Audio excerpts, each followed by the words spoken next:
Capstone 5. Sea level rise is an example of global problem causing local issues.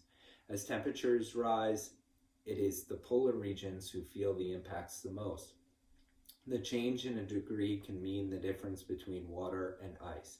As this ice melts, the volume of the globe's water increases and makes any place situated on a coastline or a waterway vulnerable to its impacts.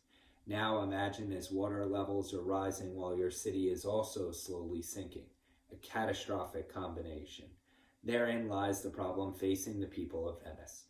Off the coast of Italy lies the 100 islands that make up the city of Venice, a city known for its history and its beauty, a frequent tourist attraction from travelers around the world. Recently, it has been known for its inability to stay above water. The rise in sea levels has caused the death and destruction to lives and property and made the streets and walkways impassable without the aid of makeshift bridges and walkways.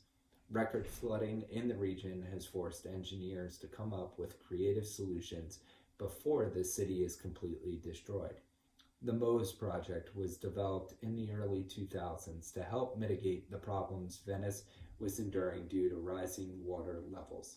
This project created large barriers that could be raised and lowered when necessary to cut off the islands from incoming rising water levels.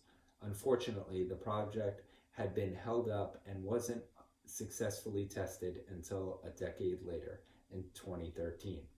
The hope is that this solution will go through its final round of testing in 2021.